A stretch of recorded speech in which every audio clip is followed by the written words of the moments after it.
At home, she's a terrible wife. She takes advantage of being a housewife and doesn't do anything after marriage. The husband, who rarely came home, said this at a family gathering. The relatives sympathized with him and said, "What a terrible wife." Then the husband went on to say, "She's bad at cooking and the food is inedible. She's bad at housework in general and the house is dirty. I don't even want to go home." I had reached my limit at this point. He had treated people so poorly, yet he had the nerve to say something like that. I was angry and said to my husband, "What are you talking about? You don't even have a house." My husband and relatives were surprised that I had spoken up. "We canceled our lease on our house a week ago. Your things are in storage. You don't even come home." So it's single quotes as ... and no wonder you didn't know what canceled. My father-in-law told my bewildered husband what's going on.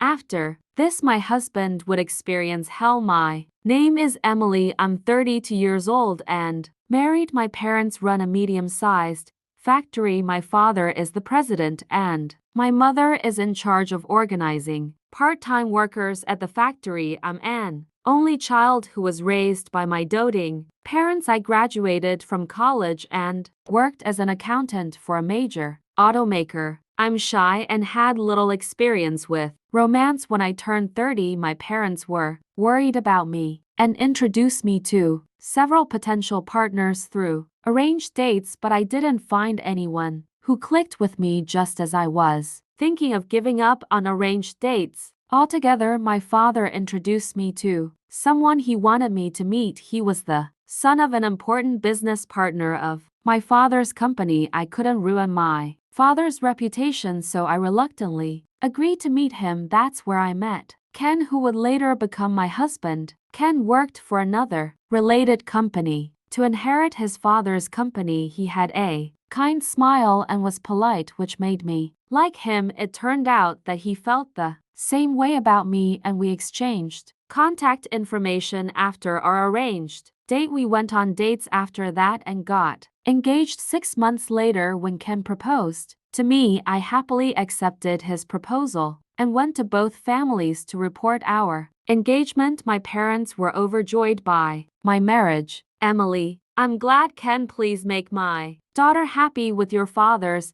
company. We can work together for a long time." My parents seemed happy, not only that I would be happy, but also that we had a special bond with an important business partner. Thanks to Ken's company's dealings, my father's company seems to be doing well. Next, we went to visit Ken's parents. Their house was a mansion beyond my imagination. Smiling, my mother-in-law said, "I'm glad Ken and Emily are doing well. This child didn't get married until this age, so I was a little worried." My mother-in-law is apparently a city councilor. She seems kind, but her way of speaking is clear, and she seems like a person with vitality. Then my father-in-law chimed in, "Yes, our family is a family business, so we value our bonds with our family and relatives. Emily will be one of them. I'll count on you for K from now on." My father-in-law was a person who seemed like a president with his dignity. I was nervous because of his rough demeanor. However, he agreed to our marriage and was happy about it. After that, Ken and I registered our marriage and had a wedding ceremony. The condition for getting married was to become a housewife. My job is pretty busy, so I want Emily to take care of the house. I nodded at his words. "Okay, I'll do my best to serve you." Ken's salary was pretty good, and we received a large amount of wedding gifts from both families, so I wasn't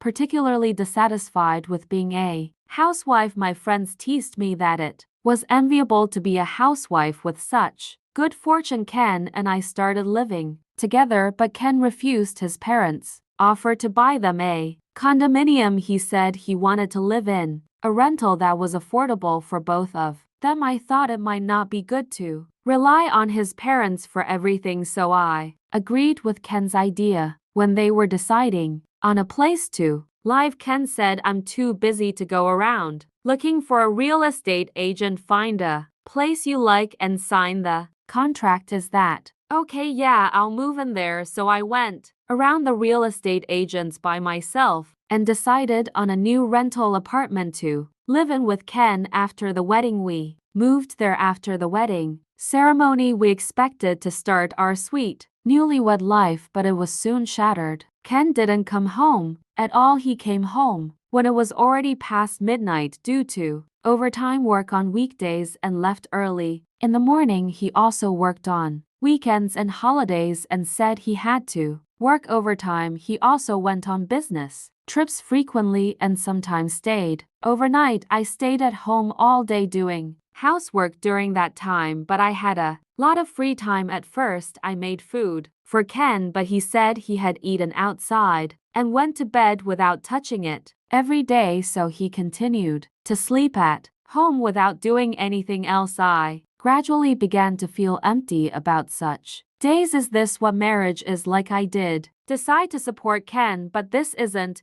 good. After thinking that way 3 months after the wedding, I decided to talk to Ken. Hey Ken, are you really that busy with work? We don't have any time as a couple. Then Ken answered with a tired expression while loosening his tie. Yeah, I'm busy with work. Can't you see that I'm tired? I understand that. Then don't say anything unnecessary. I'm working hard to earn our living expenses. When he said that, I couldn't say anything. Certainly Ken gave me more than enough living expenses every month. Since he was supporting me, I couldn't complain about his work at that time. Thanksgiving Day was approaching, so I asked Ken, don't we have any gatherings or anything during Thanksgiving Day? Don't we have to visit your parents' house? Then Ken replied, no, it's okay. Besides, I have work too, and my father goes on a trip every year. But are you sure it's okay? I'm saying it's okay. We also sent them gifts for the summer greeting season, so it's fine. Ken said that in an annoying tone and went straight to the bedroom. At that time too, I could only stare at his back without saying anything. Time passed, and around the time Thanksgiving was over, I received a phone call. Hello, is this Emily? It was my father-in-law. Yes, father-in-law, it's been a while. I can't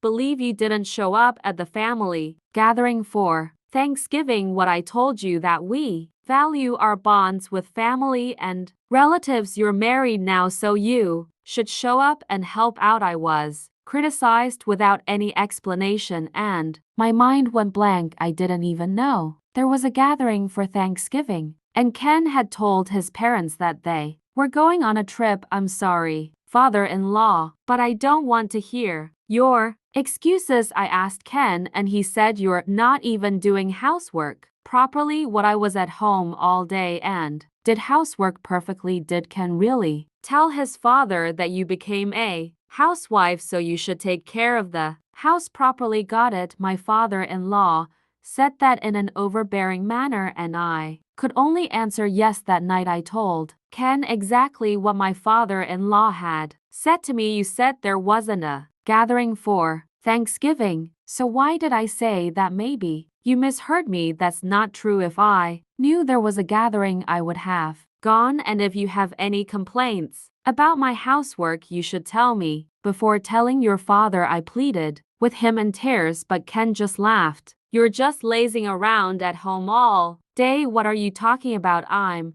trying my best to do housework perfectly while you're not here. I don't know. You're probably just playing around with my money. That's not true. Ken looked at me coldly and left. Immediately after that, Ken's attitude became even colder. He stopped coming home altogether. When I contacted him, he only said he was working. It was strange that he didn't come home at all. Something was definitely wrong. Ken must be hiding something from me, so I decided to investigate Ken by using my savings from when I was single to hire a private investigator. The seasons passed, and before I knew it, New Year's Day was approaching. While I was doing housework, my father-in-law called again. Emily, there's a family gathering for New Year's Day, so make sure you show up. Yes, I understand. I immediately contacted Ken. Hey, father-in-law told me to show up for New Year's Day. You don't have to come. What? But I can't expose an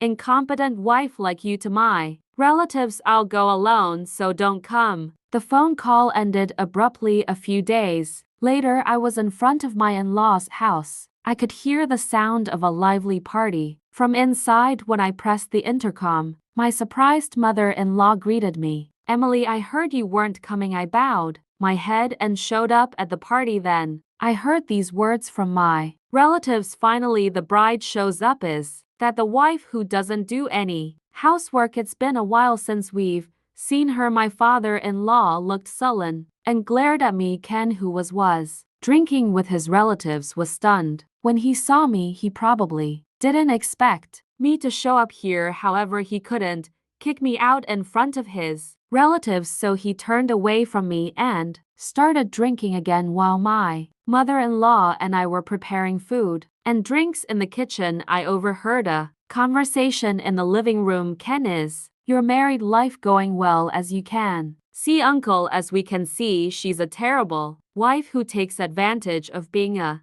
housewife and doesn't do anything." I could hear Ken's arrogant voice. The relatives sympathized with him and said, "What a terrible wife." Then Ken went on to say, "She's bad at cooking and the food is inedible. She's bad at housework in general and the house is dirty. I don't even want to go home." I had reached my limit at this point. He had treated people so poorly, yet he had the nerve to say something like that. I moved to the living room and said to Ken, "What are you talking about? You don't even have a house." When Ken told me that in a panic, I calmly replied, "I canceled our lease on our house a week ago. Your things are in storage. You don't even come home, so it's single quotes s dot dot and no wonder you didn't know." Yes, I had canceled our release on our house and started living alone. What canceled? Ken's eyes widened as his father told him. "What does that mean?" Ken still couldn't believe what was happening and couldn't say anything, so I turned to my father-in-law. "Ken has hardly come home since we got married. He hasn't even eaten my cooking once. He hasn't set foot in our home for months." Then my father-in-law raised his eyebrows. "What then? Where has Ken been sleeping? He seems to be living with his mistress, right?" Ken, what the relatives were murmuring. Ken blushed and said, "You're making things up. I just slept at the office. You're neglecting me because I'm busy, you worthless wife." Then my father-in-law said something like this: "Ken also said that." "Emily, what are you thinking? Canceling the lease on the house without permission and making up lies about cheating." The relatives also said, "What a terrible wife, poor Ken." Then I took an envelope out of my bag and dumped its contents on the spot. Inside were numerous photos of evidence of Ken's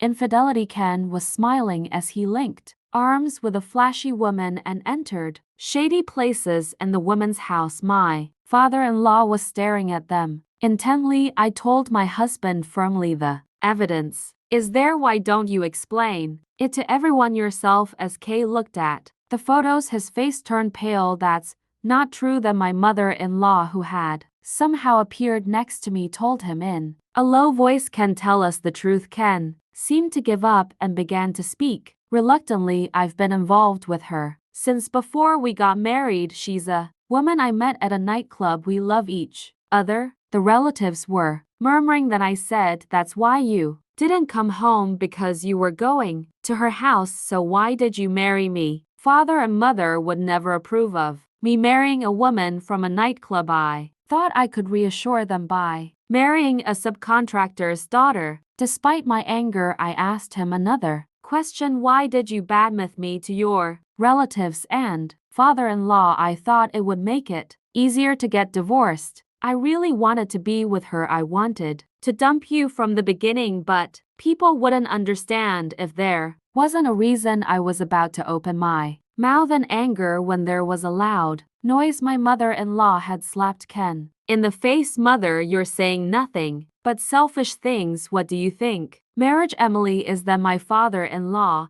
stood up and told him, "Ken, you're a shameful son. We're disowning you." "What disowning? But I'm going to inherit your company, aren't I? We're not going to let that happen. Don't ever show your face in front of us again apologize. To Emily too. Then Ken knelt down in front of me. Emily, I'm sorry, please tell father and mother that you forgive me, I shouted at him loudly. I won't forgive you, we're getting divorced, we'll take plenty of compensation for damages and good luck with your mistress, you scumbag. After that, Ken was kicked out by his father and relatives and left crying. On the other hand, I apologized many times to my in-laws and relatives. I got their promise that they would continue doing business with my family. Later, Ken and I divorced, and I was able to win a large amount of compensation for damages. My in-laws gave me several $10,000 as compensation for causing trouble, so I decided to accept it. As for Ken, he was literally disowned by his parents and lost his future position as president. Moreover, he was hired by his father-in-law through connections. He lied so he could spend time with his mistress, even though he couldn't do his job well. He was repeatedly late or absent from work, so he was fired. Ken lost both his future and income at once. He was even dumped by his mistress. Now he lives all alone in a shabby apartment and is desperately looking for work. Even after hearing that, I have no sympathy for him. Rather, I feel like he got what he deserved. As for me, I returned to work while living alone thanks to various compensation for damages. I won't have any trouble living for a while next time. I plan to go overseas for a change of pace. From now on, I want to live brightly while valuing myself